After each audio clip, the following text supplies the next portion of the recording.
ಅಸ್ಪೃಶ್ಯತೆ ಯಾಕೆ ಉಳಿದಿದೆ ಅಂತಂದ್ರೆ ಅದನ್ನ ಅರ್ಥ ಮಾಡ್ಕೊಳ್ಳುವಂತ ಪ್ರಯತ್ನ ಮಾಡಿಲ್ಲ. ನಾವ್ ಯಾವ್ದನ್ನ ಅರ್ಥ ಮಾಡ್ಕೋಬಾರ್ದು ಅಂತಂದ್ರೆ ಅದಕ್ಕೆ ಯಾವ್ದೋ ಧಾರ್ಮಿಕ ಲೇಪನ ಕೊಟ್ಬಿಡೋದು, ಅದು ಮೊದಲಿಂದ ಬಂದಿದೆ, ಹಾಗಾಗಿ ನಾವು ಇಟ್ಕೊಂಡಿದ್ದೇವೆ. ನೀವು ಬದಲಾಗೋದಕ್ಕೆ ನೆಕ್ಸ್ಟ್ ಇಯರ್ ಏನು ಬರಬೇಕಾಗಿಲ್ಲ, ನಾಳೆ ಏನು ಬರಬೇಕಾಗಿಲ್ಲ. ಯಾವತ್ತು ಕೂಡ ಬದಲಾವಣೆಗೆ ಈ ಕ್ಷಣ, ಇವತ್ತು. ಅರ್ಥ ಆಯ್ತಲ್ಲ? ಮನೆಗೆ ಹೋದ ತಕ್ಷಣ ನಿಮ್ಮ ಸ್ನೇಹಿತರನ್ನ ಕರೆದು ಒಳಗಡೆ ಕರ್ಕೊಂಡೋಗಿ. ಅಡ್ಡ ಬಂದೇ ಬರ್ತಾರೆ. ಯಾರು ಬರ್ತಾರೆ? ಫಸ್ಟ್ ನಿಮ್ಮ ಅಮ್ಮ ಬರ್ತಾರೆ, ನಿಮ್ಮ ಅಪ್ಪ ಬರ್ತಾರೆ, ಕರೆಕ್ಟ್ ಅಲ್ಲ? ಅಡ್ಡ ಬರ್ತಾರೆ. ಏನ್ ಮಾಡಿದೆ ಅಂತ ಅಥವಾ ಒಂದು ಏಟು ಹೊಡೆದ್ರು ಹೊಡಿಬೋದು ಅಲ್ವಾ? ಒಂದು ಅನ್ಯಾಯದ ವಿರುದ್ಧ ಹೋರಾಟ ಮಾಡುವಾಗ ಒಂದು ಏಟು ತಿನ್ನ ಬಿಡಿ ಅಲ್ವಾ? ಏನಾಗ್ಬಿಡತ್ತೆ? ಏನು ಆಗಲ್ಲ. ಈಗ ದೇಶದ ಸ್ವಾತಂತ್ರ್ಯಕ್ಕಾಗಿ ಎಷ್ಟು ಜನ ಪ್ರಾಣ ಕೊಟ್ಟಿದ್ದಾರೆ. ನಾವೀಗ ಏನ್ ಮಾಡ್ತಾರೆ? ಮಾಡಿದ್ರೆ ಒಂದು ಏಟು ಹೊಡಿಬೋದು ಅಷ್ಟೇ. ಸಾಯಿಸಲ್ಲ ತಾನೆ? ಸಾಯಿಸಲ್ಲ. ಸೊ ಅಲ್ಲಿ ಸಾವಿಗೆ ಹೆದರ್ಲಿಲ್ಲ ನಮ್ಮ ನಾಯಕರು ಅಲ್ವಾ? ಭಗತ್ ಸಿಂಗ್ ಅಂತ ಅವರೆಲ್ಲ ಪ್ರಾಣನೇ ಕೊಟ್ರಲ್ರಿ. ನಾವು ಈ ಅನ್ಯಾಯವನ್ನ ತಿದ್ದೋದಕ್ಕೆ ಒಂದ್ ಏಟ್ ದಿನಕ್ಕೆ ರೆಡಿ ಇಲ್ಲ. ನಾವು ಯಾವತ್ತಷ್ಟೇ ರೆಡಿ ಆಗ್ಬೇಕು. ನಮ್ಮ ಮನೇಲಿ ಹೊಡಿತಾರೆ ಅಂತಾನೆ ರೆಡಿ ಇರ್ಬೇಕು. ನೀವು ಏಟಿಗೆ ಎದುರಿದ್ರೆ ಈ ಬದಲಾವಣೆಯನ್ನ ತರಕ್ಕಾಗಲ್ಲ. ಈಗ ಅನೇಕರು ಮಾತಾಡ್ತಾರೆ ಸ್ಕೂಲಲ್ಲಿ ಜಾತಿ ಇಲ್ಲ ಅಂತ. ಬರೀ ನಿಮ್ಮ ಸ್ಕೂಲಲ್ಲ, ಸುಮಾರು ಶಾಲೆಗಳು ಹೇಳ್ತಾರೆ. ನಿಜಾನೇ ಅದು. ಸ್ಕೂಲ್ಗಳಲ್ಲಿ ಪಾಠ ಮಾಡುವಂತ ಮೇಷ್ಟ್ರಿಗೆ ಆ ರೀತಿಯ ಭಾವನೆಗಳು ಇರೋದಿಲ್ಲ, ನಾನು ಒಪ್ತೇನೆ. ಆದರೆ ನಾವು 70 ವರ್ಷ ನಾವು ಪಾಠ ಮಾಡಿದ್ರು ಕೂಡ ನಿಮ್ಮ ತರ ನಾನು ಮೇಷ್ಟ್ರೆ ಅಲ್ವಾ? ನಾವೆಲ್ಲ ಕೂಡ ಶಾಲೆಗಳಲ್ಲಿ ಕಾಲೇಜುಗಳಲ್ಲಿ ಪಾಠ ಮಾಡಿದ್ರು ಕೂಡ ಹಳ್ಳಿಗಳಲ್ಲಿ ಎದ್ದು ಕಾಣುವಂತ ಅಸ್ಪೃಶ್ಯತೆ ಅಂತ ನಾವೇನು ಹೇಳ್ತೇವೆ, ಅದು ಒಂದು ಮನೆ ಪ್ರವೇಶ, ಇನ್ನೊಂದು ಸಾರ್ವಜನಿಕ ಜಾಗವಾಗಿರ್ತಕ್ಕಂಥ ದೇವಸ್ಥಾನ ಪ್ರವೇಶದಲ್ಲಿ ಅದು ಸಾಧ್ಯ ಆಗಿಲ್ಲ. ಅಂದ್ರೆ ಅಸ್ಪೃಶ್ಯತೆಯನ್ನು ಹೋಗ್ಲಾಡಿಸ್ಲಿಕ್ಕೆ ಸಾಧ್ಯ ಆಗಿಲ್ಲ. ಇವತ್ತಿಗೂ ಕೂಡ ನೀವು ಇಷ್ಟು ಜನ ಇದ್ದೀರಲ್ವಾ, ನಿಮ್ಮನ್ನು ಯಾರು ನಿಲ್ಲಿಸಿ ಕೇಳಿದ್ರು ಕೂಡ ನಿಮ್ಮೂರಲ್ಲಿ ನೀವೆಲ್ಲರೂ ಮನೆಗೆ ಹೋಗ್ತೀರಾ ಅಂತಂದ್ರೆ ನೀವು ಹೋಗಲ್ಲ ಅಂತಾನೆ ಹೇಳ್ತೀರಿ. ಕರೆಕ್ಟಾಗಿ ಹೇಳಂಗಿದ್ರೆ. ಸುಳ್ಳು ಹೇಳಿದ್ರೆ ಏನ್ ಬೇಕಾದ್ರೆ ಹೇಳ್ಕೋಬಹುದು, ಕರೆಕ್ಟ್ ಅಲ್ವಾ? ಸೊ ಮನೆ ಪ್ರವೇಶದಲ್ಲಿ ಇವತ್ತು ಕೂಡ ಉದಾಹರಣೆಗೆ ಅಂಗೌಂಡಳ್ಳಿ ಅಂತ ಒಂದಿದೆ ಅಲ್ವಾ, ಈ ಊರು ಇದೆ. ಈ ಊರಿನ ಒಕ್ಕಲಿಗರ ಮನೆಗೋ ಅಥವಾ ಬ್ರಾಹ್ಮಣರ ಮನೆಗೋ ಈ ಊರಿನ ದಲಿತ ಹೆಣ್ಮಕ್ಳು ಅಥವಾ ಗಂಡು ಮಕ್ಳು ಇದಿರಲ್ಲ, ನೀವು ಹೋಗ್ಲಿಕ್ಕೆ ಸಾಧ್ಯ ಆಗಿದೆಯಾ? ಒಳಗಡೆ ಹೋಗಕ್ಕೆ ಸಾಧ್ಯ ಆಗಿದೆಯಾ? ಇಲ್ಲ. ಕರೆಕ್ಟ್ ಅಲ್ಲ? ನಾವು 70 ವರ್ಷ ಪಾಠ ಮಾಡಿ ಏನ್ ಪ್ರಯೋಜನ ಆಯ್ತು? ಇದು ವಾಸ್ತವ. ಫಸ್ಟ್ ನಾವು ನಿಜವನ್ನು ಒಪ್ಕೋಬೇಕು. ಅಂದ್ರೆ ಸಂದರ್ಭ ಏನು ರಿಯಾಲಿಟಿ ಇದೆ ಅದನ್ನ ಒಪ್ಕೋಬೇಕು. ಒಪ್ಕೊಂಡ್ರೆ ಮಾತ್ರ ಅದನ್ನ ತಿದ್ಲಿಕ್ಕೆ ಸಾಧ್ಯ ಇದೆ. ನಾವು ತಿಪ್ಪೆ ಸಾರಿಸೋ ತರ ಮಾತಾಡ್ಬಿಟ್ಟಿದ್ವಿ. ಅಂದ್ರೆ ನಾ ಹೇಳೋದು ನಾವು ಅಂತಲ್ಲ, ಎಲ್ಲಾ ಕಡೆ ಆಗ್ತಿರೋದು. ಏನು ಅಂತಂದ್ರೆ ಸಮಾಜದಲ್ಲಿ ಜಾತಿ ಹೊರಟೋಗಿದೆ ಅಲ್ವಾ? ನಾವು ಸುಮಾರು ಸಲ ನಾವು ಹೋರಾಟ ಅಂದ್ರೆ ಈ ತರದ್ದು ಒಂದು ಪತ್ರ ಬರೀತಾರೆ ಹಿಂದೆ. ಜಿಲ್ಲಾ ಪಂಚಾಯತ್ ಸದಸ್ಯರಿಗೆ, MLA ಗಳಿಗೆ, ಇವರಿಗೆಲ್ಲ ಪತ್ರ ಬರೆದಾಗ ಒಂದಷ್ಟು ಜನ ರಿಪ್ಲೈ ಕೊಡೋರು ಅಥವಾ ನಾವು ಸಿಗ್ದಾಗ ಹೇಳೋರು, ಸರ್ ನಮ್ಮೂರಲ್ಲಿ ಹಂಗೇನಿಲ್ಲ, ನಮ್ಮ ಮನೇಲಿ ಹಂಗೇನಿಲ್ಲ ಅಂತ ಹೇಳೋರು. ಆದ್ರೆ ನೆಕ್ಸ್ಟ್ ಡೇ ಅವ್ರೂರ್ಗೆ ಹೋಗಿ ಕೇಳಿದಾಗ ಓ ಇಲ್ಲ ನಾವು ಇದುವರೆಗೂ ಹೋಗಿಲ್ಲ ಅಂತ ಹೇಳೋರು. ಅಂದ್ರೆ ರೆಡ್ ಹ್ಯಾಂಡ್ ಆಗಿ ಸಿಕ್ಕಾಕೊಳ್ತಾರೆ. ಅದು ಹೇಳ್ಬೇಕಾದ್ರೆ, ಅದು ಸಭೆಯಲ್ಲಿ ಮಾತಾಡ್ಬೇಕಾದ್ರೆ ನಮ್ಮಲ್ಲಿ ಆತರ ಏನು ಇಲ್ಲ ಅಂತ ಹೇಳೋರು. ಮತ್ತೆ ಟೌನ್ ವಿಚಾರ ನಾವು ಮಾತಾಡ್ತಾ ಇಲ್ಲ, ಮುಳ್ಬಾಗಿಲ ಬಗ್ಗೆ ನಾವು ಮಾತಾಡ್ತಾ ಇಲ್ಲ, KGF ಬಗ್ಗೆ ಟೌನ್ ಅಲ್ಲಿ ಅದು ಅನಿವಾರ್ಯತೆ, ಅದು ಬೇರೆ ಬೇರೆ ಕಾರಣಗಳಿಗೆ ಅಲ್ಲಿ ಮನೆ ಪ್ರವೇಶದಲ್ಲಿ ಯಾವುದು ಅಡ್ಡಿ ಇರಲ್ಲ, ಅದು ಬೇರೆ. ಅದು ನಾವು ಮಾತಾಡ್ತಾರೋ ಹಳ್ಳಿಗಳ ಬಗ್ಗೆ ನಾವು ಮಾತಾಡ್ತಾ ಇರೋದು. ಅರ್ಥ ಆಗ್ತದೆ ನಿಮ್ಗೆ? ಸೊ ಇದು ದೊಡ್ಡ ಸಮಸ್ಯೆ ಅಲ್ಲ, ಇದನ್ನ ಮಾನಸಿಕ ರೋಗ ಅಂತ ಕರೀತಾರೆ. ಯಾವುದನ್ನ? ಅಸ್ಪೃಶ್ಯತೆಯನ್ನ. ಮತ್ತೆ ಯಾರೋ ನಮ್ಮ ಹಿರಿಯ ಲೇಖಕರೊಬ್ರು ಹೇಳಿದರು, ನನಗೆ ಒಂದು ಪತ್ರ ಬರೆದಿದ್ದಾರೆ. ಏನು ಅಂತಂದ್ರೆ, ಇದು ಯಾವುದು ಅಸ್ಪೃಶ್ಯತೆ ಎನ್ನುವಂತಹದ್ದು ಮೇಲ್ಜಾತಿಯವರ ಮನೆಯಲ್ಲಿ ಮಲಗಿರುವ ಹೆಣ ಅಂತ. ಮಲಗಿರೋದೇನು ಸತ್ವಾಗಿದೆ ಅದು ಅಲ್ವಾ? ಜೀವ ಇಲ್ಲ, ಹೆಣ, ನಿಮ್ಮ ಹೆಣ ಅದು. ಡೆಡ್ ಬಾಡಿ ಅಂತೀವಲ್ಲಪ್ಪ, ಡೆಡ್ ಬಾಡಿಯನ್ನ ಅದು ವಾಸನೆ ಹೊಡಿತಾ ಇದ್ರು ಕೂಡ ನಾವು ಇಟ್ಕೊಂಡು ಅದನ್ನ ಎಂಜಾಯ್ ಮಾಡ್ತಾ ಇದ್ದೀವಿ. ಯಾರು ಸತ್ತೋಗ್ಬಿಟ್ಟು ಏನ್ ಮಾಡ್ತೀವಿ? ಎತ್ತಿ ಒಂದಿನ ಎದುರಲ್ಲಿ ನಾವು ಮಣ್ಣು ಮಾಡ್ಬಿಡ್ತೀವಿ. ಕರೆಕ್ಟ್ ಅಲ್ಲ? ಈ ಅಸ್ಪೃಶ್ಯತೆ ಅನ್ನೋದು ಸತ್ತೋಗಿ ಎಷ್ಟು ಶತಮಾನಗಳಾಗಿದೆ. ಡೆಡ್ ಬಾಡಿ ಅಂತ ಗೊತ್ತು, ಅದಕ್ಕೆ ಯಾವುದೇ ಒಂದು ಮಾನ್ಯತೆ ಇಲ್ಲ ಅಂತ ಗೊತ್ತು, ಆದ್ರೂ ಕೂಡ ನಾವು ಅದನ್ನ ಉಳಿಸ್ಕೊಂಡಿದ್ದೇವೆ. ಯಾಕೆ ಉಳಿಸ್ಕೊಂಡಿದ್ದೇವೆ? ಡೆಡ್ ಬಾಡಿಯಲ್ಲೂ ಕೂಡ ಕೆಲವರು ರಾಜಕಾರಣ ಮಾಡ್ತಾರೆ, ಅಥವಾ ಸಾಮಾಜಿಕ ಏನದು ಒಂದು ಪ್ರಿಸ್ಟೇಜ್ ಅಂತ ಅದನ್ನ ಉಳಿಸ್ಕೊಂಡಿರ್ಬೋದು. ಆದರೆ ಅದು ಅತ್ಯಂತ ಸಣ್ಣತನದ, ದೊಡ್ಡತನ ಅಲ್ಲ, ಅದು ಸಣ್ಣತನದ ಆಚರಣೆ. ಮತ್ತೆ ಅದು ನಿಮ್ಗೆ ಅರ್ಥ ಆಗ್ಬಿಟ್ಟೆ, ಅರ್ಥ ಆಗಿಲ್ಲ, ಹಾಗಾಗಿ ನಾವು ಅದನ್ನ ಉಳಿಸ್ಕೊಂಡಿದ್ದೇವೆ. ಅಸ್ಪೃಶ್ಯತೆ ಯಾಕೆ ಉಳಿದಿದೆ ಅಂತಂದ್ರೆ ಅದನ್ನ ಅರ್ಥ ಮಾಡ್ಕೊಳ್ಳುವಂತ ಪ್ರಯತ್ನ ಮಾಡಿಲ್ಲ. ನಾವ್ ಯಾವ್ದನ್ನ ಅರ್ಥ ಮಾಡ್ಕೋಬಾರ್ದು ಅಂತಂದ್ರೆ ಅದಕ್ಕೆ ಯಾವ್ದೋ ಧಾರ್ಮಿಕ ಲೇಪನ ಕೊಟ್ಬಿಡೋದು, ಅದು ಮೊದಲಿಂದ ಬಂದಿದೆ, ಹಾಗಾಗಿ ನಾವು ಇಟ್ಕೊಂಡಿದ್ದೇವೆ. ಅಂತ ಹೇಳ್ತೀರಿ. ಆಯ್ತು, ಮೊದ್ಲಿಂದ ಬಂದಿರೋದನ್ನ ಸುಮಾರು ಬಿಟ್ಟಿದೀವಲ್ಲ, ಅವಾಗ 8 ವರ್ಷಕ್ಕೆ ಮದುವೆ ಮಾಡೋರು. ಎಷ್ಟು ವರ್ಷಕ್ಕೆ? 8 ವರ್ಷಕ್ಕೆ ಮದುವೆ ಮಾಡೋರು. ಇವಾಗ 8 ವರ್ಷಕ್ಕೆ ಮದುವೆ ಮಾಡ್ತಾ ಇದೀವಾ? ಅದನ್ನ ಯಾಕೆ ಉಳಿಸ್ಕೊಂಡಿಲ್ಲ? ಅದು ಪೂರ್ವಿಕರ ಕಾಲದಿಂದ ಇತ್ತಲ್ಲ. ನಿಮ್ಮ ಅಜ್ಜಿ ಕೇಳ್ರಿ ಎಷ್ಟು ವರ್ಷಕ್ಕೆ ಮದುವೆ ಆಗಿತ್ತು ಅಂತ, ಬಹಳ ಸಣ್ಣ ವಯಸ್ಸಿಗೆ ಮದುವೆ ಆಗಿರುತ್ತೆ. ನಿಮ್ಗೆ ಯಾಕೆ 20 ವರ್ಷಕ್ಕೋ 18 ವರ್ಷಕ್ಕೋ 20 ವರ್ಷಕ್ಕೋ, ಕೆಲವು ಹೆಣ್ಮಕ್ಳು 30 ವರ್ಷಕ್ಕೆ ಮದುವೆ ಮಾಡ್ಕೊಳ್ಳೋದು ಈಗ ಅಲ್ವಾ? ಯಾಕೆ? ಅವ್ರಿಗೆ ಅರ್ಥ ಆಗಿದೆ ಅಷ್ಟು ಬೇಗ ಮದುವೆ ಆಗುವಂತ ಅವಶ್ಯಕತೆ ಇಲ್ಲ. ನಿಧಾನವಾಗಿ ನಾವು ಸೆಟ್ಲ್ ಆದ ಮೇಲೆ ಒಂದು ಆರ್ಥಿಕ ಸ್ಥಿತಿಗತಿ ನೋಡಿಕೊಂಡು ನಾವೇನೋ ಒಂದು ಸಂಪಾದನೆ ಮಾಡುವಂತ ಸ್ಟೇಜಿಗೆ ಬಂದಾಗ ಮದುವೆ ಆಗೋಣ ಅಂತ ಹೆಣ್ಮಕ್ಳು ಯೋಚನೆ ಮಾಡ್ತೀವಿ, ಗಂಡು ಮಕ್ಳು ಯೋಚನೆ. ಸರಿ ತಾನೆ? ಸೊ ಇದನ್ನ ತಿದ್ಕೊಂಡಿದ್ದೀವಿ ಅಲ್ವಾ? ಬಹಳ ಬೇಗ ಮದುವೆ ಆಗೋದನ್ನ ಬಿಟ್ಟು ವಯಸ್ಸಿಗೆ ಬಂದ ಮೇಲೆ ಮದುವೆ ಆಗ್ಬೇಕು, ಒಂದು ಸ್ಥಿತಿ ಒಂದು ಹಂತಕ್ಕೆ ಬಂದ ಮೇಲೆ ಮದುವೆ ಆಗ್ಬೇಕು ಅಂತ ನಾವು ಬದಲಾಯಿಸ್ಕೊಳ್ಳೋದಾದ್ರೆ ಅಸ್ಪೃಶ್ಯತೆಯನ್ನು ಬದಲಾಯಿಸ್ಕೋಬೋದಲ್ವಾ? ಅದನ್ನು ನಮ್ಮ ಪೂರ್ವಿಕರು ಮಾಡದಂತ ಆಚರಣೆ ಅಲ್ವಾ, ಬೇಗ ಮದುವೆ ಆಗೋದು. ಇದು ನಮ್ಮ ಅಸ್ಪೃಶ್ಯತೆ ಕೂಡ ನಮ್ಮ ಪೂರ್ವಿಕರಿಂದ ಬಂದಿರುವಂತ ಆಚರಣೆ ಅಂತ ನಾವು ಅಂದ್ಕೊಳ್ಳುವಾಗ ಅದನ್ನ ತಿದ್ಕೊಳ್ಳಬಹುದು ಅನ್ನೋದು, ಇದನ್ನ ತಿದ್ಕೋಬಹುದಲ್ವಾ? ಸೊ ಯಾಕೆ ತಿದ್ಕೊಂಡಿಲ್ಲ ಅಲ್ವಾ? ಸೊ ಇದು ನಮ್ಮ ಪ್ರಶ್ನೆ. ನಾವು ಅರಿವು ಭಾರತದವರು 10 ವರ್ಷಗಳಿಂದ ಮಾಡ್ತಾ ಇರುವಂತ ಪ್ರಶ್ನೆ ಇದು. ಕೆಲವನ್ನ ನಿಮ್ಗೆ ಬೇಕಾದಾಗೆ ತಿದ್ಕೊಳ್ತೀರಿ, ಕೆಲವನ್ನ ಯಾಕೆ ತಿದ್ಕೊಳ್ಳಲ್ಲ? ಹೌದಲ್ವಾ? ದೇವಸ್ಥಾನ ಪ್ರವೇಶಕ್ಕೆ ಸುಮಾರು ಹಳ್ಳಿಗಳಲ್ಲಿ ದೊಡ್ಡ ಗಲಾಟೆ ಮಾಡ್ಬಿಡ್ತಾರೆ. ಆ ಕಾಲದಿಂದ ಬಂದಿರುವಂತ ಆಚರಣೆ ಈಗ ನಾವು ಬಿಡಕ್ಕೆ ಹೇಗೆ ಸಾಧ್ಯ, ಬರಬಾರ್ದು ಅಂತನೋ, ಅಥವಾ ಕೆಲವರು ಇಲ್ಲ ನಮ್ಮ ತಾತ ಹೋಗ್ತಿರ್ಲಿಲ್ಲ ದೇವಸ್ಥಾನ ಒಳಗಡೆ, ನಮ್ಮ ಅಪ್ಪ ಹೋಗ್ತೀನಿ ನಾನು ಯಾಕೆ ಹೋಗ್ಬೇಕು, ಈ ತರದ್ದೆಲ್ಲ ಎರಡೂ ಕಡೆ ಇರ್ಬೋದು. ಆದ್ರೆ ಎರಡೂ ತಪ್ಪೆ, ಹೌದಲ್ವಾ? ಸೊ ತಪ್ಪನ್ನ ತಿದ್ಕೊಳ್ಳೋದಕ್ಕೆ ಎಷ್ಟು ದಿನ ಬೇಕು? Very good. ಸೊ ತಪ್ಪನ್ನ ತಿದ್ಕೊಳ್ಳಕ್ಕೆ ಎಷ್ಟೋ ವರ್ಷಗಳು ಬೇಕಾಗಿಲ್ಲ. ಒಂದು ಕ್ಷಣದಲ್ಲಿ ನೀವು ಅದನ್ನ ತಿದ್ಕೋಬಹುದು. ನಿಜ ಹೇಳಬೇಕಾದ್ರೆ ನಮ್ಮ ಮನೆಯಲ್ಲಿ ನಮ್ಮ ಮನೆಯಲ್ಲೂ ಕೂಡ ನಮ್ಮೂರಿನ ದಲಿತರು ಬರ್ತಾ ಇರ್ಲಿಲ್ಲ. ನಾನು ಒಂದು ದಿನ, ನಮ್ಮ ತಂದೆ ತೀರ್ಕೊಂಡಿದ್ರು, ನಮ್ಮ ನೆಂಟರೆಲ್ಲ ಬಂದಿದ್ರು, ನಮ್ಮ ತಿಥಿ ಮಾಡ್ತೀವಿ, ನಮ್ಮ ಅಪ್ಪನ ಇದು ಪ್ರತಿ ವರ್ಷ ಮಾಡ್ತೀವಿ. ಒಂದು 200 ಜನ ಸೇರ್ತಾರೆ, ಭಜನೆ ಮಾಡಿಸ್ರು ರಾತ್ರಿ ಎಲ್ಲ. ಸಂಜೆ ಶುರು ಮಾಡಿದ್ರೆ ಬೆಳಗ್ಗೆವರೆಗೂ ಕೈವಾರ ತಾತನ ಭಜನೆ ಎಲ್ಲ ಮಾಡಿಸ್ತೀವಿ. 250-300 ಜನ ಸೇರಿದ್ದಾರೆ. ಎಲ್ಲರೂ ಕೂತಿದ್ದಾರೆ.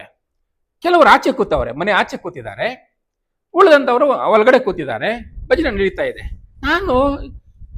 ನಾನು ಮಾಮೂಲಿ ಪ್ರೇಕ್ಷಕರಾಗಿ ಕೂತಿದ್ದೀನಿ. ನನಗೆ ಯೋಚನೆ ಬಂತು, ಇಷ್ಟು ಶತಮಾನಗಳಿಂದ ಅಥವಾ ಇಷ್ಟು ವರ್ಷಗಳಿಂದ ಕೈವಾರ ತಾತನಂತಹ ಸಮಾನತೆಯನ್ನು ಹೇಳುವಂತ ವ್ಯಕ್ತಿಯ ಭಜನೆಗಳನ್ನ, ತತ್ವಪದಗಳನ್ನ ನಮ್ಮ ಅಮ್ಮನೂ ಹಾಡಿದ್ದಾರೆ, ನಮ್ಮ ಅಪ್ಪನೂ ಹಾಡಿದ್ದಾರೆ. ಅಪ್ಪ ತೀರ್ಕೊಂಡ್ಬಿಟ್ರು, ಇರ್ಲಿ, ಹಾಡಿದ್ದಾರೆ. ಆದ್ರೆ ಅವ್ರಿಗೆಂದೂ ಕೂಡ ಅಲ್ಲಿರೋರು ಕೂಡ ನಮ್ಮವರು ಅಂತ ಅನಿಸಿಲ್ವಲ್ಲ, ನನಗೂ ಅನಿಸಿಲ್ವಲ್ಲ. ಕರೆಕ್ಟ್ ಅಲ್ಲ? ಹೌದಲ್ಲ? ಅನಿಸಿದ್ರು ಕೂಡ ನಾನು ಧೈರ್ಯ ಮಾಡಿಲ್ವಲ್ಲ. ಆ ಕ್ಷಣಕ್ಕೆ, ಮಗು ಕ್ಷಣ ಅಂತ ಹೇಳ್ತಲ್ಲ, ಅದಕ್ಕೆ ಹೇಳ್ತಾ ಇದ್ದೆ ನಾನು. ಆ ಕ್ಷಣಕ್ಕೆ ಒಂದು 5 ನಿಮಿಷ ನಿಲ್ಲಿಸ್ಬಿಟ್ಟು, ನನಗೆ ಐಡಿಯಾ ಬಂತಲ್ಲ, ಅದು ಅಷ್ಟೇ.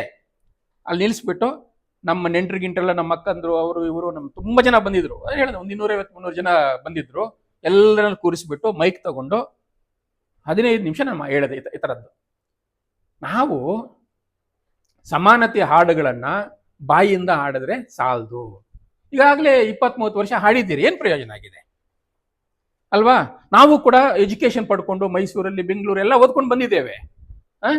ಸೊ ನಾವು ಕೂಡ ಮಕ್ಕಳು ಪಾಠ ಮಾಡ್ತಾ ಇದೀವಿ, ಎಲ್ಲರೂ ಸಮಾನರು ಅಂತ. ಆದ್ರೆ ನಾವು ನಡ್ಕೊಳ್ತಾ ಇಲ್ವಲ್ಲ. ಸೊ ಈ ಕ್ಷಣದ, ನಾಳೆ ಅಲ್ಲ, ಈಗ ನಮ್ಮ ಮನೆಗೆ ಎಲ್ಲರೂ ಬರಬೇಕು. ಯಾರಾದ್ರೂ ವಿರೋಧ ಮಾಡ್ತೀರಾ ಅಂತ ನಾನು ಸ್ವಲ್ಪ ಹೊತ್ತು ಮಾತಾಡಿದ ಮೇಲೆ ಒಬ್ಬರು ಕೂಡ ವಿರೋಧ ಮಾಡಿಲ್ಲ.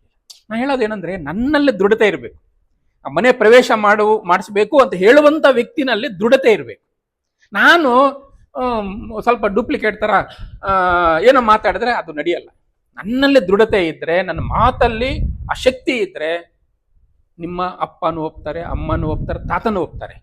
ನೀವೇ ದೃಢವಾಗಿಲ್ಲ ಅಂದ್ರೆ ಅದು ಇನ್ನೊಬ್ಬರನ್ನ ಒಪ್ಸೋ ಮಾತೇ ಇಲ್ಲ, ಸಾಧ್ಯನೂ ಆಗಲ್ಲ. ಅರ್ಥ ಆಗತ್ತಲ್ವಾ? ಸೊ ಕ್ಷಣಕ್ಕೇನೆ ಎಲ್ಲರನ್ನು ಮನೆ ಒಳಗಡೆ ಕರ್ಕೊಂಡು ಬಂದ್ವಿ. ಆ ಕ್ಷಣ ಹೇಳದ ಅಷ್ಟೇ, ನಾಳೆ ಅಲ್ಲ, ಆ ಕ್ಷಣಕ್ಕೆ ನಾವು ಒಂದು ಶತಮಾನಗಳ ಆಚರಣೆಯನ್ನ ನಾವು ಬದಲಾಯಿಸಿದ್ವಿ. ಎಲ್ಲರೂ ಬಂದ್ರು. 11 ವರ್ಷ ಆಯ್ತು. ಅರ್ಥ ಆಯ್ತಲ್ಲ? 11 ವರ್ಷದಲ್ಲಿ ನಮ್ಮ ಮನೆ ಒಳಗಡೆ ಬರದೇ ಇರುವಂತ ನಮ್ಮ ಊರಿನ ದಲಿತರು ಯಾರೂ ಇಲ್ಲ, ಎಲ್ಲರೂ ಬಂದಿದ್ದಾರೆ. ಬರೀ ನಮ್ಮೂರಲ್ಲ, ಸುತ್ತಮುತ್ತ ಇರುವಂತ 20-25 ಹಳ್ಳಿಗಳಿಗೆ ನಮ್ಮ ತಂದೆ ತತ್ವಪದ ಗುರು ತರ ಅವ್ರು ಸುಮಾರು ಜನರಿಗೆ ತತ್ವ ಆಡು ಎಲ್ಲ ಹೇಳ್ಕೊಟ್ಟಿರೋರು. ಸೊ ಅವ್ರು ತುಂಬಾ ಜನ ಶಿಷ್ಯರು ಎಲ್ಲ ಬರ್ತಿರ್ತಾರೆ. ಸೊ ನಮ್ಮ ಮನೆಗೆ ಎಲ್ಲರೂ ಬಂದಿದ್ದಾರೆ ಪ್ರತಿ ವರ್ಷ. ನಾನು ಹೋದಾಗ, ಯಾಕಂದ್ರೆ ನಾವು ಇಲ್ಲಿ ಯಾರು ಈಗ ಸದ್ಯಕ್ಕೆ ನಾವು ಈಗ ಬೆಂಗಳೂರು ಇನ್ನೊಂದ್ ಕಡೆ ಸೆಟ್ಲ್ ಆಗ್ಬಿಟ್ಟಿರೋದ್ರಿಂದ, ನಮ್ಮ ತಾಯಿ ನಡುವೆ ತೀರ್ಕೊಂಡಿದ್ರಿಂದ ನಾವು ಸ್ವಲ್ಪ ವಿಸಿಟರ್ಸ್ ತರ ಹೋಗಿದ್ದೀವಿ, ಅವಾಗ ಹೋಗೋ ತರ ಆಗಿ. ಸೊ ನಾವು ಪ್ರತಿ ದಿನ ಹೋದಾಗ ಎಲ್ಲರನ್ನು ಕರಿತೀವಿ, ಒಳಗಡೆ ಕೂತ್ಕೊಂಡು ಊಟ ಮಾಡ್ತೀವಿ.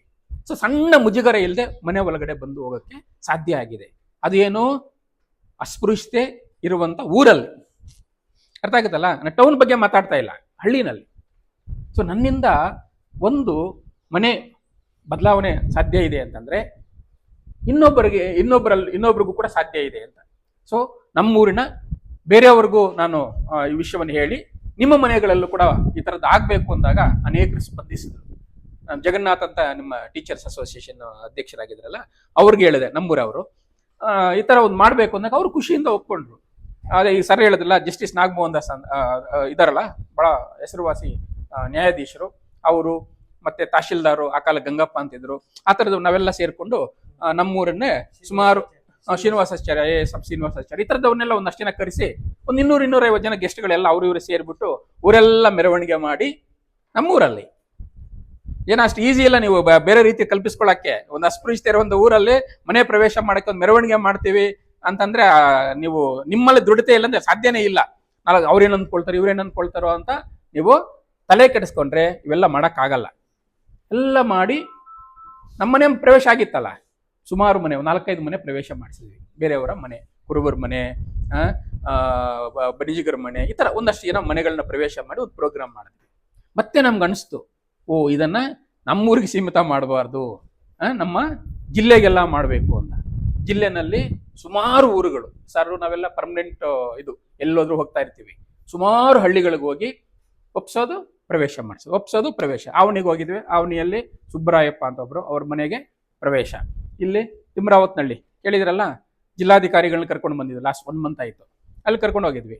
ಜಿಲ್ಲಾಧಿಕಾರಿಗಳು, ಎಸ್ ಪಿ ತಹಶೀಲ್ದಾರು, ನೋಡಿ ದೊಡ್ಡ ದೊಡ್ಡ ಅಧಿಕಾರಿಗಳು. ನಾವು ಕರೆದ ತಕ್ಷಣ ಬರ್ತಾರೆ ಅಲ್ವಾ? ಅಂದ್ರೆ ನೀವು ಒಳ್ಳೆ ಕೆಲಸ ಮಾಡ್ತೀರಿ ಅಂತಂದ್ರೆ ದೊಡ್ಡ ದೊಡ್ಡವರೆಲ್ಲ ಜಾಯ್ನ್ ಆಗ್ತಾರೆ. ಅವರೆಲ್ಲ ಬಂದು ಒಂದು ತಿಮ್ರಾವತ್ನಳ್ಳಿಯಲ್ಲಿ ಒಕ್ಕಲಿಗರ ಮನೆ ಒಂದು ಮನೆ ಪ್ರವೇಶ. ಅವರು ಆ ಮಾತು ಇನ್ನೆಲ್ಲ ಕೇಳಿಸ್ಕೊಂಡು ಬೇರೆಯವರೆಲ್ಲ ಬನ್ನಿ ನಮ್ಮ ಮನೆಗೆ ಬನ್ನಿ ಅಂತ ಕರ್ಕೊಂಡು ಹೋದಿದ್ದು ಕೂಡ ಇದೆ. ಮತ್ತೆ ನೀಲ್ಕಂಠೇಗೌಡರು ಅಂತ ಕೇಳಿದ್ರೆ, ಮೇಲೆ ತೀರ್ಕೊಂಡ್ರಲ್ಲ ಮನೆ ಮೇಲಗಾಣಿಯಲ್ಲಿ, ಅವ್ರ ಮನೆ, ಶ್ರೀನಿವಾಸ ರೆಡ್ಡಿ, ಈ ತರ 100 ಮನೆಗಳನ್ನ ನಾವು ಇವಾಗ ಪ್ರವೇಶ ಮಾಡಿಸಿದ್ದೀವಿ. ಯಾರು ಏನೂ ಆಗಿಲ್ಲ. ಕೆಲವರೆಲ್ಲ ಬಂದ್ರು, ಒಳಗಡೆ ಬಂದು ಏನಾಗ್ಬಿಡುತ್ತೆ ಅವೆಲ್ಲ ಮಾತಾಡ್ತಾರಲ್ಲ, ಅವೆಲ್ಲ ಕೂಡ ಮೂಢನಂಬಿಕೆ, ನಿಜ ಅಲ್ಲ. ಒಳ್ಳೇದನ್ನ ಮಾಡಿದಾಗ ಕೆಟ್ಟದ್ದಾಗಲ್ಲ. ಕೆಟ್ಟದ್ದೇನಾದ್ರೂ ಆಗಿದೆ ಈ ಕಾರಣಕ್ಕೆ ಆಗಿದೆ ಅಂತಲ್ಲ ಅಲ್ವಾ? ಜನ ಸಾಯೋದು, ಹುಟ್ಟೋದು ಅವೆಲ್ಲ ಸಹಜವಾಗಿ ನಡೆಯುವಂತಹದ್ದು. ಕೆಲವೊಮ್ಮೆ ಒಳ್ಳೇದಾದ್ರೂ ಆಗತ್ತೆ, ಕೆಟ್ಟದಾದ್ರೂ ಆಗತ್ತೆ, ಅದು ಬೇರೆ, ಅದನ್ನ ಬಿಟ್ಬಿಡಿ. ಸೊ ಇದಕ್ಕೂ ಸಂಬಂಧವೇ ಇಲ್ಲ. ರಾಹುಕಾಲದಲ್ಲಿ ಅದು ಮಾಡಬಾರ್ದು ಇದು ಮಾಡಬಾರ್ದು ಅಂದ್ರೆ ಪ್ರತಿದಿನ ಟ್ರೈನ್ ಹೋಗ್ತಾನೆ ಇರ್ತದಲ್ಲ, ರಾಹುಕಾಲದಲ್ಲಿ ಹೋಗುತ್ತೆ, ಇನ್ನೊಂದು ಟೈಮಲ್ಲಿ ಹೋಗುತ್ತೆ. ಟ್ರೈನ್ಗೆ ಏನಾದ್ರು ಆಗಿದೆಯಾ? ಮತ್ತೆ ಹಂಗೆಲ್ಲ ಯೋಚನೆ ಮಾಡಿದ್ರೆ ಜಗತ್ ನಡೆಯಲ್ಲ. ಸೊ ಹಾಗಾಗಿ ನೀವು ಬದಲಾಗೋದಕ್ಕೆ ನೆಕ್ಸ್ಟ್ ಇಯರ್ ಏನು ಬರಬೇಕಾಗಿಲ್ಲ, ನಾಳೆ ಏನು ಬರಬೇಕಾಗಿಲ್ಲ. ಯಾವತ್ತು ಕೂಡ ಬದಲಾವಣೆಗೆ ಈ ಕ್ಷಣ, ಇವತ್ತು. ಅರ್ಥ ಆಯ್ತಲ್ಲ? ಮನೆಗೆ ಹೋದ ತಕ್ಷಣ ನಿಮ್ಮ ಸ್ನೇಹಿತರನ್ನ ಕರೆದು ಒಳಗಡೆ ಕರ್ಕೊಂಡೋಗಿ. ಅಡ್ಡ ಬಂದೇ ಬರ್ತಾರೆ. ಯಾರು ಬರ್ತಾರೆ? ಫಸ್ಟ್ ನಿಮ್ಮ ಅಮ್ಮ ಬರ್ತಾರೆ, ನಿಮ್ಮ ಅಪ್ಪ ಬರ್ತಾರೆ, ಕರೆಕ್ಟ್ ಅಲ್ಲ? ಅಡ್ಡ ಬರ್ತಾರೆ. ಏನ್ ಮಾಡಿದೆ ಅಂತ ಅಥವಾ ಒಂದು ಏಟು ಹೊಡೆದ್ರು ಹೊಡಿಬೋದು ಅಲ್ವಾ? ಒಂದು ಅನ್ಯಾಯದ ವಿರುದ್ಧ ಹೋರಾಟ ಮಾಡುವಾಗ ಒಂದು ಏಟು ತಿನ್ನ ಬಿಡಿ ಅಲ್ವಾ? ಏನಾಗ್ಬಿಡತ್ತೆ? ಏನು ಆಗಲ್ಲ. ಈಗ ದೇಶದ ಸ್ವಾತಂತ್ರ್ಯಕ್ಕಾಗಿ ಎಷ್ಟು ಜನ ಪ್ರಾಣ ಕೊಟ್ಟಿದ್ದಾರೆ. ನಾವೀಗ ಏನ್ ಮಾಡ್ತಾರೆ? ಮಾಡಿದ್ರೆ ಒಂದು ಏಟು ಹೊಡಿಬೋದು ಅಷ್ಟೇ. ಸಾಯಿಸಂತೂ ಸಾಯಿಸಲ್ಲ ತಾನೆ? ಸಾಯಿಸಲ್ಲ. ಸೊ ಅಲ್ಲಿ ಸಾವಿಗೆ ಹೆದರ್ಲಿಲ್ಲ ನಮ್ಮ ನಾಯಕರು ಅಲ್ವಾ? ಭಗತ್ ಸಿಂಗ್ ಅಂತ ಅವರೆಲ್ಲ ಪ್ರಾಣನೇ ಕೊಟ್ರಲ್ರಿ. ನಾವು ಈ ಅನ್ಯಾಯವನ್ನ ತಿದ್ದೋದಕ್ಕೆ ಒಂದು ಏಟ್ ತಿನ್ನಕ್ಕೆ ರೆಡಿ ಇಲ್ಲ. ನಾವು ಯಾವತ್ತೂ ರೆಡಿ ಆಗ್ಬೇಕು. ನಮ್ಮ ಮನೇಲಿ ಹೊಡಿತಾರೆ ಅಂತಾನೆ ರೆಡಿ ಇರ್ಬೇಕು. ನೀವು ಏಟಿಗೆ ಎದುರಿದ್ರೆ ಈ ಬದಲಾವಣೆಯನ್ನ ತರಕ್ಕಾಗಲ್ಲ. ಏನಾಗ್ಬಿಡ್ತದೆ ನೋಡಿ. ಇಷ್ಟು ಜನ ನೀವು ಇವತ್ತು ನಿಮ್ಮ ಸ್ನೇಹಿತರನ್ನ ಕರ್ಕೊಂಡು ಹೋಗ್ಬಿಡು ಒಳಗಡೆಗೆ. ನೀವು ದಲಿತರಾಗಿದ್ರೆ ಒಕ್ಕಲಿಗರ ಮನೆ ಬ್ರಾಹ್ಮಣ ಹುಡುಗಿನ ಒಳಗಡೆ ಕರ್ಕೊಂಡೋಗಿ, ನೀವು ಕುರುಬರಾಗಿದ್ರೆ ಬೇರೆ ಏನು ನಿಮ್ಮೂರಿನ ದಲಿತರ ಹೆಣ್ಮಗನ ಒಳಗಡೆ ಕರ್ಕೊಂಡೋಗಿ. ಏನಾಗುತ್ತೆ ನೋಡ್ಬೇಡಿ, ಏನು ಆಗಲ್ಲ. ಯಾಕೆಂದ್ರೆ ನಾನು ಮಾಡಿದ್ದೀನಲ್ಲ 10 ವರ್ಷದಿಂದ ನಾವು ಆರಂಭದಲ್ಲಿ ಯಾರೋ ಅದು ತರಲೆ ಜನ ಇರ್ತಾರಲ್ಲ, ಅವ್ರು ಸುಮ್ಮನೆ ಕಾಮೆಂಟ್ ಮಾಡೋರಂತೆ. ಇವಾಗ ಅವೆಲ್ಲ ಮುಗಿದೋಯ್ತು. ಅವೆಲ್ಲ ಗಾಳಿ ಮಾತಮ್ಮ, ನಿಲ್ಲಲ್ಲ ಅವು. ಕೆಟ್ಟದ್ದು ಯಾವತ್ತು ನಿಲ್ಲಲ್ಲ, ಒಟ್ಟೋಗುತ್ತೆ, ಗಾಳಿಲಿ ಒಟ್ಟೋಗುತ್ತೆ. ನಾವು ಮಾಡೋ ಒಳ್ಳೆ ಕೆಲಸ ಮಾತ್ರ ನಿಲ್ಲೋದು. ನಮ್ಮನ್ನ ಈಗ ಒಂದು ಬಹಳ ಪ್ರೀತಿಯಿಂದ, ಬಹಳ ಗೌರವದಿಂದ ಓದ್ ಕಡೆ ಎಲ್ಲ ನೋಡ್ತಾರೆ. ಇಷ್ಟೆಲ್ಲ ಆಗಿಲ್ಲ ಅಂತ 10 ವರ್ಷ ನಡೀತಾ ಇರಲಿಲ್ಲ ಅಲ್ವಾ? ಈಗ ನೋಡಿ 11ನೇ ವರ್ಷಕ್ಕೆ ಒಂದು ಪುಸ್ತಕ ಮಾಡ್ತಾ ಇದೀವಿ. ಜಿಲ್ಲಾಧಿಕಾರಿಗಳು ಒಂದು ಲೇಖನ ಬರೀತಾ ಇದ್ದಾರೆ, ದೊಡ್ಡವರೆಲ್ಲ ಬರೀತಾ ಇದ್ದಾರೆ. ಸೊ ಮಿನಿಸ್ಟರ್ಗಳೆಲ್ಲ ಕೂಡ ನಮ್ಮ ಪ್ರೋಗ್ರಾಮ್ಸ್ ಬರೋ ತರ ಆಗಿದೆ. ಬೇರೆ ರಾಜ್ಯಗಳಿಗೂ ಹೋಗ್ತಾ ಇದೀವಿ ಈಗ, ಆಂಧ್ರ, ತಮಿಳ್ನಾಡು ಅಲ್ಲೆಲ್ಲ ಕೂಡ ಮಾಡ್ತಾ ಇದ್ದಾರೆ. ಹೇಳೋದು, ಒಂದು ಒಳ್ಳೆ ಕೆಲಸ ಮಾಡ್ತೀರಿ ಅಂತಂದ್ರೆ ನಿಮ್ಮನ್ನ ಸಮಾಜ ಒಂದು ಹೀರೋ ತರ ನೋಡುತ್ತೆ. ನಿಮಗೆ ಅನುಭವ ಬರ್ಬೇಕಾದ್ರೆ ಈ ತರ ಮಾಡ್ಬೇಕು. ಒಂದು ಒಳ್ಳೆ ಕೆಲಸ ಮಾಡಿ, ನಿಮ್ಮ ಮನೆಯಿಂದ ಶುರು ಮಾಡಿ, ನೀವೆಲ್ಲ ಹೀರೋಗಳಾಗ್ಬಿಡ್ತೀರಿ. ಅರ್ಥ ಆಗತ್ತಾ? ಇದು ಸ್ವಲ್ಪ ಧೈರ್ಯದ ಕೆಲಸ. ಇದು ಧೈರ್ಯ ಇದ್ರೆ ಮಾತ್ರ ಇವೆಲ್ಲ ಮಾಡಕ್ ಸಾಧ್ಯ ಇರೋದು. ಸೊ ಆ ಧೈರ್ಯ ನಿಮ್ಗೆಲ್ಲ ಕೂಡ ಇದೆ ಅಂತ ನಾನು ನಂಬಿದ್ದೇನೆ. ಯಾಕೆಂದ್ರೆ ಮಲಾಲಾ ಅನ್ನುವಂಥ ಹುಡುಗಿ ಕೇಳಿದ್ದೀರಾ? ಮಲಾಲಾ, ನಾನು ಮಲಾಲಾ ಅಂತ ಒಂದು ಪುಸ್ತಕ ಇದೆ. ನನ್ನ ಪುಸ್ತಕಗಳ ಬಗ್ಗೆ ಹೆಚ್ಚಿಗೆ ಹೇಳಕ್ಕೋಗಿಲ್ಲ. ಮಲಾಲಾ ಅಂತ ಒಂದು ಹುಡುಗಿ, ಪಾಕಿಸ್ತಾನದ ಹುಡುಗಿ. ಆ ಹುಡುಗಿ ನಿಮ್ಮ ವಯಸ್ಸಲ್ಲಿ ಓದ್ತಾ ಇರಬೇಕಾದ್ರೆ ಟೆರರಿಸ್ಟ್ಗಳು ಬಂದ್ಬಿಟ್ಟು ಅವರು ಹೇಳ್ತಾರೆ, ನಮ್ಮ ಇಸ್ಲಾಂ ಧರ್ಮದಲ್ಲಿ ಹೆಣ್ಮಕ್ಳು ಓದಂಗಿಲ್ಲ ಅಂತ, ಶಾಲೆಗೆ ಹೋಗಂಗಿಲ್ಲ. ಆ ಹುಡುಗಿ ಹೇಳ್ತಾರೆ, ಯಾಕೆ ಓದಬಾರ್ದು? ನಾನು ಓದಬೇಕು ಅಂತ ಅನಿಸ್ತಾ ಇದೆ, ನಾನು ಹೋಗ್ತೀನಿ ಅಂತಾರೆ. ಇಲ್ಲ, ಹೋಗ್ಬಾರ್ದು ಅಂತಾರೆ. ಇಲ್ಲ, ನಾನು ಹೋಗ್ತೀನಿ ಅಂತಾಳೆ. ಅವ್ರು ಏನು ಮಾಡ್ತಾರೆ? ಶೂಟ್ ಮಾಡ್ತಾರೆ, ಜಸ್ಟ್ ತಪ್ಪಿಸ್ಕೊಳ್ತಾರೆ, ಇಲ್ಲಿ ಎಲ್ಲ ಒಟ್ಟಾಗುತ್ತೆ. ದೊಡ್ಡ ಸುದ್ದಿ ಆಗೋಯ್ತು. ಅವಳು ಹೆದರ್ಲಿಲ್ಲ, ಜಸ್ಟ್ ಒಂದು ಬ್ಯಾಂಡೇಜ್ ಹಾಕೊಂಡು ನೆಕ್ಸ್ಟ್ ಹೋಗಿ, ಯಾರೆಲ್ಲ ಸ್ಕೂಲ್ಗೆ ಬರ್ಲಿಲ್ವೋ, ಎದುರ್ಕೊಂಡು ಬರ್ತಾ ಇರ್ಲಿಲ್ವೋ, ಅವ್ರ ಮನೆಗೆ ಹೋಗಿ ಇಷ್ಟೂ ಜನನ, ಅಂದ್ರೆ ಎಲ್ಲ ಕ್ಲಾಸ್ಮೇಟ್ಸ್ ಅನ್ನು ಕರ್ಕೊಂಡು ಶಾಲೆಗೆ ಹೋಗ್ತಾಳೆ. ಎದುರ್ಕೊಂಡು ಬಿಟ್ಟಿದ್ರೆ ಅವಳು ಹೀರೋಯಿನ್ ಆಗ್ತಿರ್ಲಿಲ್ಲ. ಹೀರೋಯಿನ್ ಅಂದ್ರೆ ನಾನು ಸಿನಿಮಾ ಅರ್ಧದಲ್ಲೆಲ್ಲ ಹೇಳ್ತಾರ, ಅದು ನಿಜವಾದ ಅರ್ಧದಲ್ಲಿ. ಸೊ ಎಲ್ಲರನ್ನು ಕರ್ಕೊಂಡು ಹೋದ್ಲು. ಇಡೀ ಪ್ರಪಂಚ ಅವಳ ಕಡೆ ನೋಡ್ತು. ಆ ಮಗು ಏನೋ ಎದುರ್ಕೊಂಡು ಮನೆಯಲ್ಲಿ ಸೇರಿಕೊಂಡಿದ್ರೆ ಅವಳು ಮಾಮೂಲಿ ಹುಡುಗಿ ಆಗೋಗಿರೋಳು. ಕರೆಕ್ಟ್ ಅಲ್ವಾ? ಅವಳು ಹೆದರತೇನೆ ಬ್ಯಾಂಡೇಜ್ ಹಾಕೊಂಡು ಇಡೀ ಎದುರ್ಕೊಂಡಂತ ಹೆಣ್ಮಕ್ಳನ್ನೆಲ್ಲ ಶಾಲೆಗೆ ಕರ್ಕೊಂಡು ಹೋದ್ಲಲ್ಲ. BBC ಇಂದ ಎಲ್ಲರೂ ಅವ್ರ ಮನೆಗೆ ಹೋಗಿ ಕವರೇಜ್ ಮಾಡಕ್ ಶುರು ಮಾಡಿದ್ರು. ಈಗ ಮಲಾಲಾ ಅಂದ್ರೆ ಯಾರಿಗೆ ಗೊತ್ತಿಲ್ಲ? ನೀವು ಇನ್ನು ಪುಟ್ಟ ಮಕ್ಕಳು ಪೇಪರ್ ಓದ್ತಾ ಇಲ್ಲ, ಬಹುಶಃ ಅದಕ್ಕೆ ಗೊತ್ತಿಲ್ಲ ಅನಿಸ್ತದೆ. ನಿಮ್ಗೆ ಗೊತ್ತಾಗತ್ತೆ, ದೊಡ್ಡ ಹೆಣ್ಮಗು. ಇದೆಲ್ಲ ಬಂದು ನೋಬೆಲ್ ಪ್ರಶಸ್ತಿ ಕೂಡ ಬಂತ ಅವಳಿಗೆ. ಅರ್ಥ ಆಗತ್ತಲ್ಲ? ಅವಳದೊಂದು ಪುಸ್ತಕ ಇದೆ, ನಾನು ಮಲಾಲಾ ಅಂತ, ಕನ್ನಡಕ್ಕೆ ಅನುವಾದ ಆಗಿದೆ, ಐ ಆಮ್ ಮಲಾಲಾ ಅಂತ. ಸೊ ನಾನು ಇಂಗ್ಲೀಷಲ್ಲಿ ಓದಿದ್ದೇನೆ. ನಮ್ಮ ಸ್ನೇಹಿತರೊಬ್ಬರು ಜಯಪ್ರಕಾಶ್ ಅಂತ, ನಮ್ಮಲ್ಲಿ ಆವಾಗ ಹೋಗಿ ಬರ್ತಿರ್ತಾರೆ, ಅವ್ರು ಕನ್ನಡಕ್ಕೆ ಅನುವಾದ ಮಾಡಿದ್ದಾರೆ. ಸೊ ನೀವು ಓದ್ಬೇಕು. ಅದ್ಭುತವಾಗಿ ಆಕೆಯ ಜರ್ನಿಯನ್ನ, ಚಿಕ್ಕ ಹುಡುಗಿ, ಇನ್ನೂ ಒಂದು 25-27 ವರ್ಷ, ಇನ್ನು 30 ಕೂಡ ಆದಂಗಿಲ್ಲ. ಅಷ್ಟು ಸಣ್ಣ ಮಗು ಅಂತಾರಾಷ್ಟ್ರೀಯ ಮಟ್ಟಕ್ಕೆ ಏರೋದಿದೆಯಲ್ಲ, ಅದು ಈ ರೀತಿಯ ಧೈರ್ಯದಿಂದ ಅಷ್ಟೇನೆ. ಸೊ ದಯವಿಟ್ಟು ನೀವೆಲ್ಲ ಕೂಡ ಆ ಥರ ಧೈರ್ಯವಂತರ ಆಗಬೇಕು. ಆವಾಗ ನಿಮ್ಮೆಲ್ಲ ಟೀಚರ್ಸ್ ನಿಮ್ಮನ್ನು ನೋಡಿ ಹೆಮ್ಮೆ ಪಡ್ತಾರೆ, ಖುಷಿ ಪಡ್ತಾರೆ. ಅರ್ಥ ಆಗತ್ತಲ್ಲ? ಆ ಥರದ ಎಲ್ಲ ಕೆಲಸಗಳು ನಿಮ್ಮಿಂದ ನಾವು ಎಕ್ಸ್ಪೆಕ್ಟ್ ಮಾಡ್ತೀವಿ. ನಿಮ್ಮಿಂದವೆಲ್ಲ ಕೂಡ ಆಗಲಿ ಅಂತ ಹೇಳಿ ಸ್ವಲ್ಪ ಜಾಸ್ತಿ ಮಾತಾಡ್ಬಿಟ್ಟಿದ್ದೀನಿ, ಕ್ಷಮೆ ಇರಲಿ. ನಮಸ್ಕಾರ.